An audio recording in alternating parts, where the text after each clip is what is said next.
दोस्तों जो त्रैमासिक परीक्षा जो 2024-25 में विषय विज्ञान कक्षा 10वीं का जो साइंस का पेपर स्टार्ट करते हैं। ठीक है दोस्तों, अब इसमें सही विकल्प चुनकर लिखना है। देखो दोस्तों कि ओजोन परत का संरक्षण मनुष्य मुख्य रूप से किस कारण से होता है दोस्तों, तो क्लोरोफ्लोरोकार्बन या CFC के कारण होता है दोस्तों। ठीक है दोस्तों, अब जो ये समीकरण दी गई ना दोस्तों, ये ऊर्जा उष्मा ऊपर दी गई अभिक्रिया किस प्रकार की, तो दोस्तों ये है उष्माक्षेपी अभिक्रिया। किस प्रकार की दोस्तों, ये उष्माक्षेपी।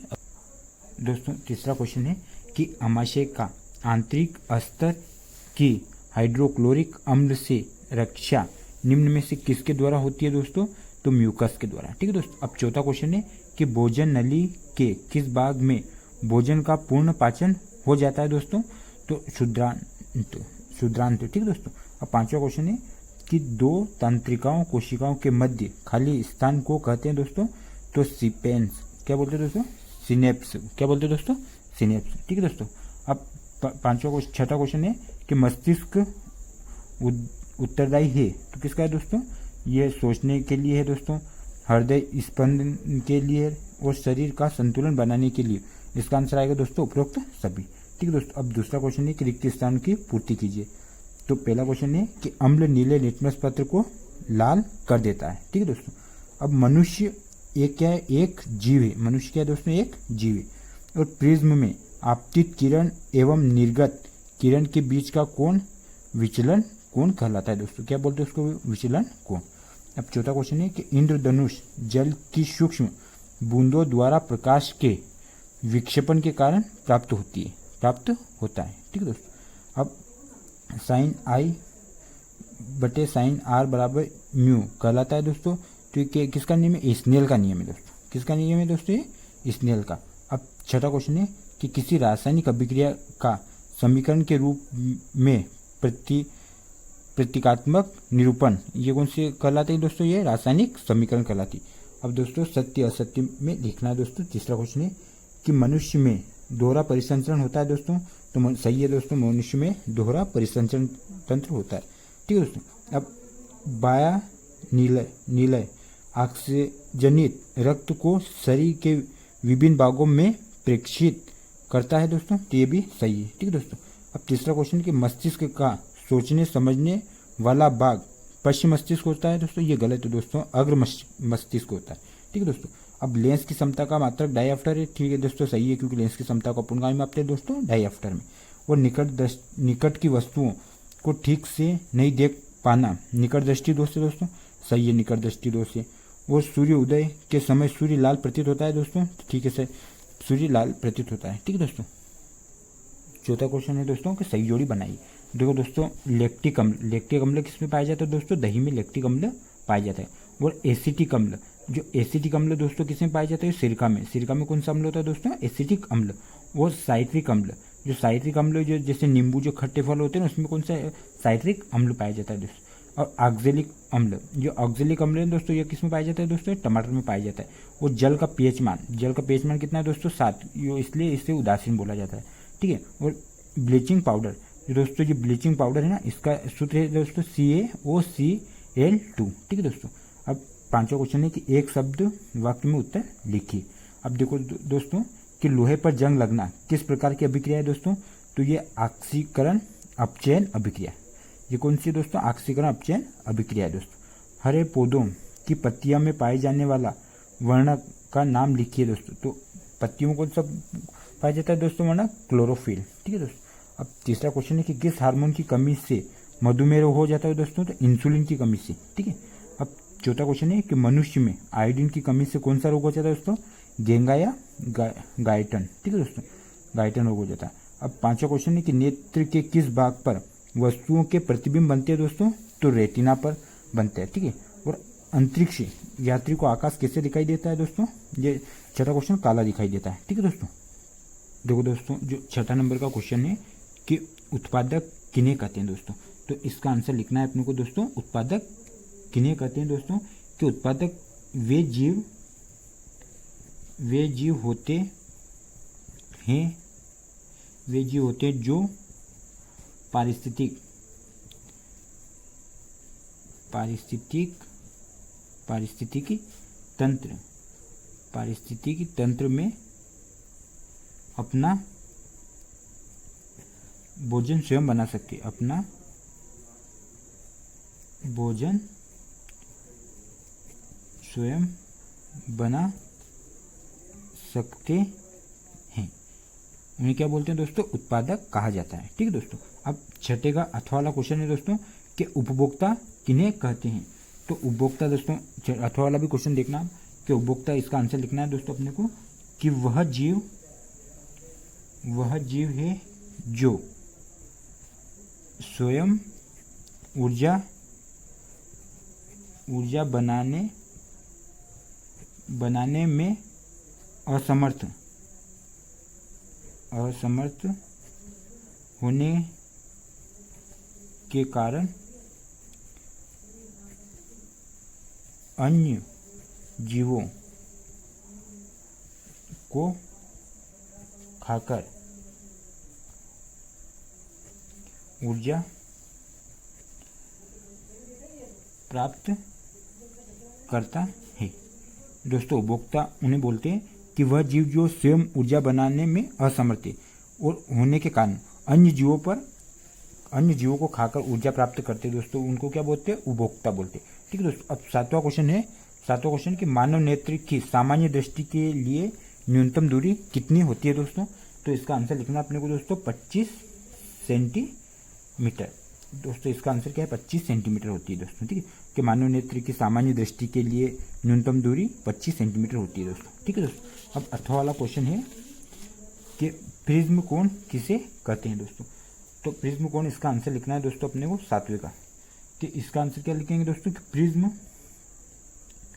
प्रिज्म के दो पार्श्व फलकों के बीच के कोण को प्रिज्म कोण कहते हैं। ठीक है दोस्तों। अब आपको देखो दोस्तों, दोनों में से कोई एक क्वेश्चन करना रहता है, लेकिन मैं आपको दोनों इसलिए बता रहा हूँ ताकि आपको दोनों याद करने हैं। ठीक है दोस्तों। अब 8वां क्वेश्चन है कि परावर्तन किसे कहते हैं दोस्तों। इसका आंसर लिखना है कि जब प्रकाश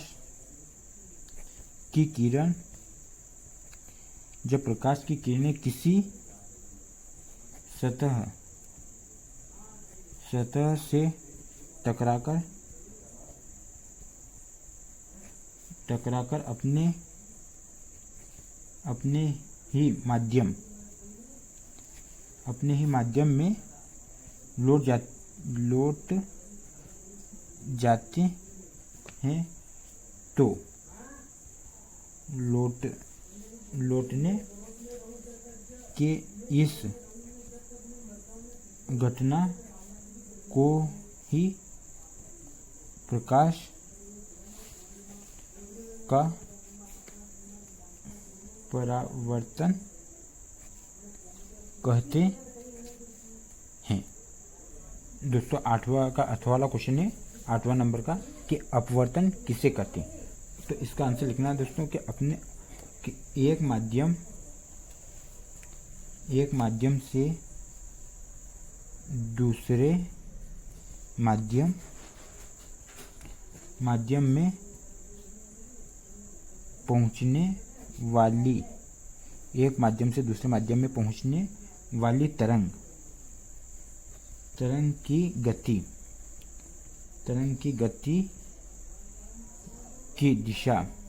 की गति की दिशा में परिवर्तन हो जाता है, जिसे अपवर्तन कहते हैं। ठीक दोस्तों। ये अथवा का आंसर लिखना कि एक माध्यम से दूसरे माध्यम में पहुंचने वाली तरंग की गति की दिशा में परिवर्तन हो जाता है, जिसे क्या बोलते हैं दोस्तों, अपवर्तन कहते हैं। देखो दोस्तों 9वां क्वेश्चन है कि अम्ल किन्हें कहते हैं। तो अम्ल किन्हें कहते हैं दोस्तों, इनका आंसर लिखना है अपने को कि जिन पदार्थों का स्वाद खट्टा खट्टा होता है उन्हें अम्ल कहते हैं। ये नोवा का आंसर है दोस्तों कि अम्ल किन्हें कहते हैं। ठीक है दोस्तों, अब नोवा का अथवा वाला आंसर है दोस्तों कि क्षार किन्हें कहते हैं। क्षार किन्हें कहते हैं, तो दोस्तों इसका आंसर लिखना है अपने को कि वे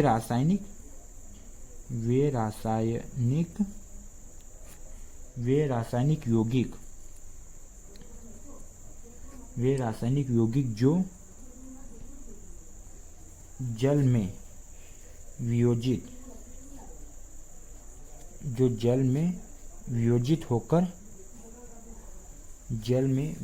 होकर अम्लों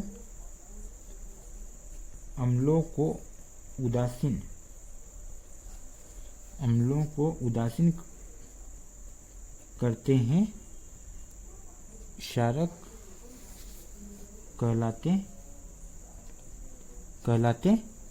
ठीक है दोस्तों 10वां क्वेश्चन है अपना कि एक चींटी के डंक में उपस्थित अम्ल का नाम एवं रासायनिक लिखिए। तो दोस्तों जो चींटी के है ना डंक में क्या होता है दोस्तों, मेथेनोइक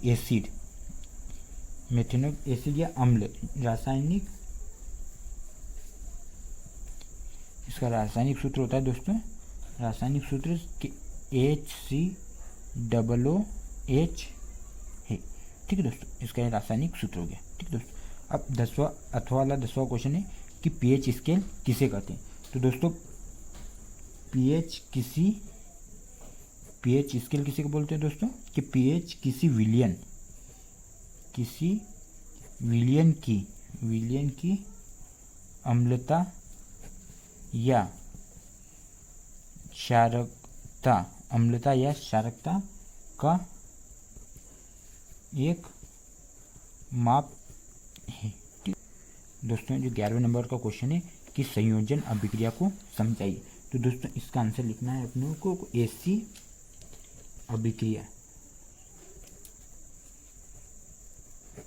अभिक्रिया जिसमें दो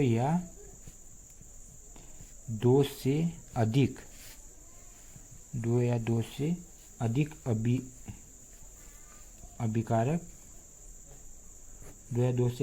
अभिकारक मिलकर एकल उत्पाद का निर्माण करते हैं उसे संयोजन अभिक्रिया कहते हैं। ठीक है दोस्तों, अब 11वें का अथवा वाला आंसर है कि अपघटन या वियोजन से क्या समझते हैं। ठीक है दोस्तों, तो दोस्तों इसका आंसर लिखना है कि किसी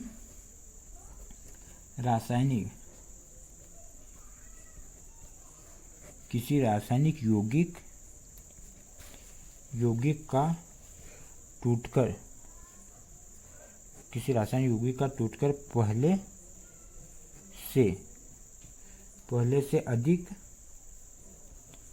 पहले से अधिक सरल यौगिकों या तत्वों में बदलना अपघटन या वियोजन कहलाता है। ठीक दोस्तों, अब 12वां नंबर का क्वेश्चन है कि वायु में जलाने से पूर्व मैग्नीशियम रिबन को साफ क्यों किया जाता है। तो दोस्तों इसका 12वें का आंसर लिखना है अपने को कि आसानी से ऑक्सीजन से संयोग कर सके। इसका लिखना है दोस्तों कि वायु में जलाने से पूर्व मैग्नीशियम रिबन को साफ इसीलिए किया जाता है दोस्तों कि आसानी से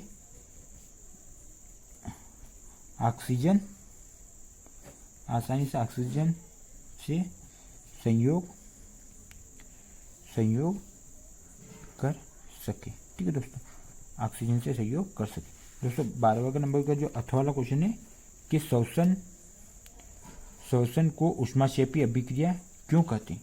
ठीक है दोस्तों, तो इसका आंसर लिखना है अपने को कि श्वसन एक मंद दहन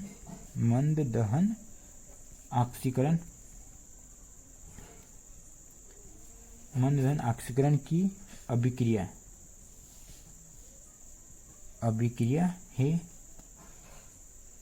जिसमें कार्बन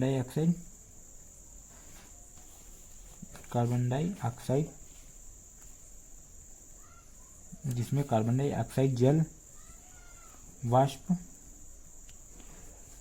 एवं एटीपी के रूप में ऊष्मा या ऊर्जा भी बोलते हैं दोस्तों, ऊष्मा या ऊर्जा निकलती है, अतः इसे ऊष्माक्षेपी अभिक्रिया कहते हैं। ठीक है दोस्तों, ऊष्माक्षेपी अभिक्रिया कहते हैं। दोस्तों जो 13वां नंबर का क्वेश्चन है अपना 13वां नंबर का कि क्रिस्टलीकरण से क्या समझते हो। तो दोस्तों इसका आंसर लिखना है अपने को कि क्रिस्टलीकरण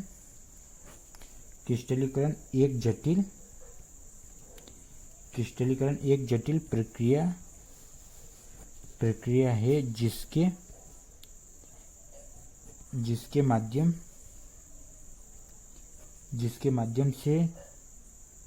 माध्यम से ठोस रूप बनते हैं जहां परमाणु या अणु क्रिस्टल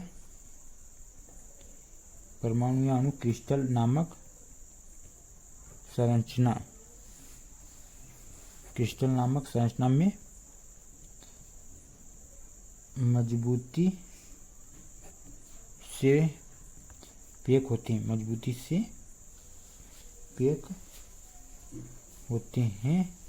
ठीक है दोस्तों, मजबूती से पैक होते हैं क्या बोलते हैं, क्रिस्टलीकरण कहा जाता है। ठीक है दोस्तों, अब 13वां का जो अथवा वाला क्वेश्चन है दोस्तों कि उदासीनीकरण अभिक्रिया किसे कहते हैं। ठीक है दोस्तों, तो इसका आंसर लिखना है अपने को कि उदासीनीकरण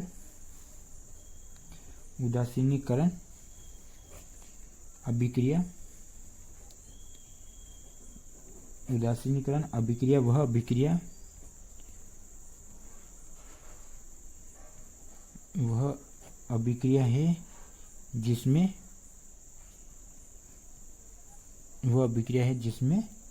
अम्ल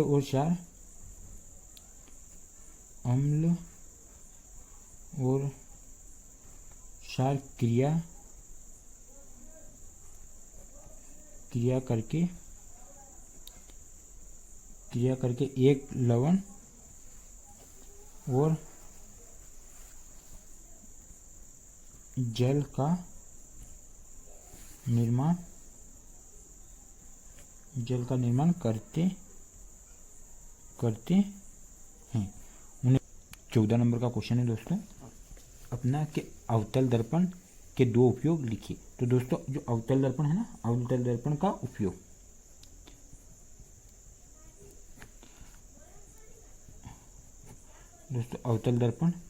उपयोग जो दोस्तों अवतल दर्पण किस में उपयोग होता है दोस्तों, तो एक नंबर पे होता है दोस्तों कि हेडलाइट, जो हेडलाइट होती है दोस्तों, जो हेडलाइट्स होती है ना उसमें अवतल दर्पण लगा होता है दोस्तों। 2 में लिखना अपने को जो टार्च होती है दोस्तों कि टार्च में कौन सा अवतल दर्पण लगा होता है दोस्तों। अब तीसरा दोस्तों अपने को काय में लिखना है दोस्तों, माइक्रोस्कोप, जो माइक्रोस्कोप होता है दोस्तों उसमें कौन सा दर्पण होता है दोस्तों, अवतल दर्पण लगा होता है। और जो चौथा नंबर पे लिखना है दोस्तों अपने को दूरबीन। ठीक है दोस्तों, ये अवतल दर्पण के 2 उपयोग लिखने थे दोस्तों, लेकिन अपने 4 बता दिए। ठीक है दोस्तों, अब अथवा वाला क्वेश्चन है कि उत्तल दर्पण के 2 उपयोग लिखिए। दोस्तों अथवा वाला क्वेश्चन है कि उत्तल दर्पण है ना, तो 14 नंबर के उत्तल दर्पण के दो उपयोग लिखिए। तो दोस्तों उत्तल दर्पण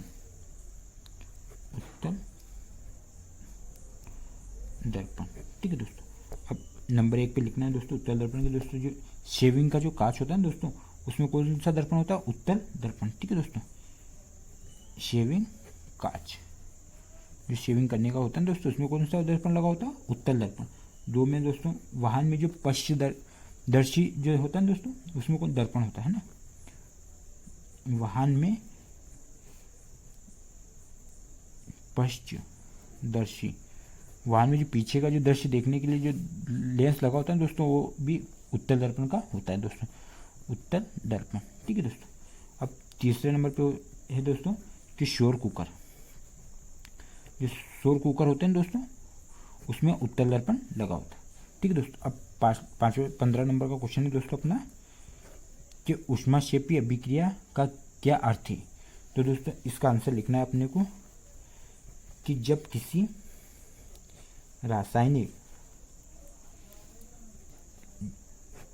रासायनिक अभिक्रिया में ऊर्जा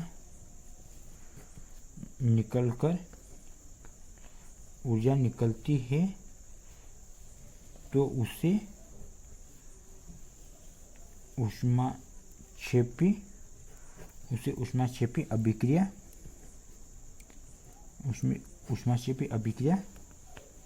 कहते हैं। ठीक है दोस्तों, ये 15 नंबर का क्वेश्चन हो गया। ठीक है दोस्तों, ये ऊष्माक्षेपी अभिक्रिया का हो गया। ठीक है, अब ऊष्माशोषी हो गया। अब ऊष्माशोषी अभिक्रिया का जो उदाहरण हो गया दोस्तों। अब 15 नंबर का ऊष्माक्षेपी अभिक्रिया का क्या अर्थ है? ठीक है दोस्तों, इसका आंसर ऊष्माक्षेपी अभिक्रिया का क्या अर्थ है? ठीक है दोस्तों। दोस्तों ये 16 नंबर का क्वेश्चन है। ठीक है, 15 नंबर का एक क्वेश्चन बता दिया। देखो दोस्तों कि 16 नंबर का क्वेश्चन है कि दोने का सोडा के दो प्रमुख उपयोग बताइए। ठीक है दोस्तों, तो जो नंबर 1 पे लिखना है दोस्तों अपने को जो घरों में साफ सफाई के लिए जो दोने का सोडा होता है ना दोस्तों, तो लिखना अपने को घरों में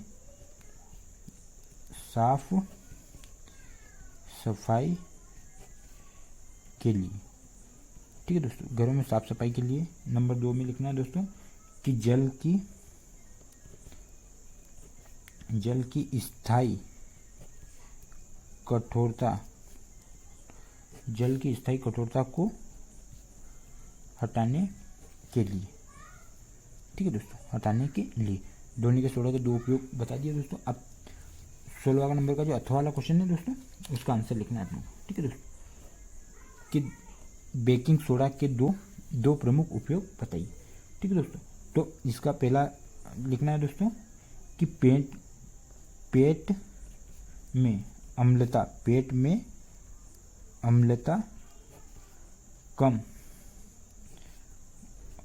कम हो जाती है। ठीक है दोस्तों। अब दूसरा नंबर का पॉइंट है दोस्तों कि इसका उपयोग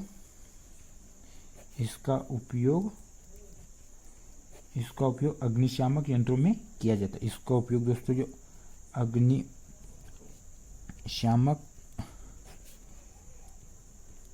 यंत्रों में किया जाता है। ठीक है दोस्तों। अब देखो दोस्तों 17 नंबर का जो 2 नंबर का एक और क्वेश्चन है दोस्तों। ठीक है, 17 नंबर का है कि मानव हृदय में 4 प्रकोष्ठ नाम लिखिए। अब जो मानव हृदय में जो 4 प्रकोष्ठ होते हैं दोस्तों, उनका नाम लिखना अपने को। तो दोस्तों पहला नंबर पे होता है कि दायां आलिंद। ठीक है दोस्तों। अब दूसरे नंबर पे होता है दोस्तों कि बायां आलिंद। ठीक है दोस्तों, दूसरे पे बायां आलिंद। अब तीसरे नंबर पे होता है दोस्तों कि दायां नीलय। ठीक है दोस्तों, और चौथे नंबर पे होता है दोस्तों बायां नीलय। ठीक है दोस्तों। अब 17 नंबर का जो उदाहरण का अथवा वाला क्वेश्चन है दोस्तों एक और। ठीक है, क्वेश्चन है दोस्तों कि यदि अमाशयिक ग्रंथियों से म्यूकस का स्त्रावन नहीं हो तो क्या होगा दोस्तों? तो अगर स्त्रावन ना हो ना दोस्तों म्यूकस का, तो पेट की दीवारें एसिड द्वारा नष्ट हो जाएगी। तो इसका आंसर लिखना अपने को दोस्तों कि पेट की दीवारें एसिड द्वारा नष्ट हो जाएगी। ठीक है दोस्तों, देखो दोस्तों अभी जो मैंने कक्षा 10वीं का जो त्रैमासिक परीक्षा 2024-25 का जो पेपर है ना, वो 2-2 नंबर के जो प्रश्न होते हैं दोस्तों उनको सोल्व करवाया है। देखो दोस्तों आप कमेंट करोगे ना तो मैं जो 3-3 नंबर के जो 3-4 नंबर के जो प्रश्न आते हैं ना उनको भी अगले वीडियो में सोल्व करवा दूंगा। दोस्तों आपको हमारे वीडियो पसंद आए दोस्तों, आपको लाइक करना है और अपने दोस्तों के साथ शेयर करना है, और दोस्तों हमारे चैनल को सब्सक्राइब कर लेना। ठीक है दोस्तों, थैंक यू।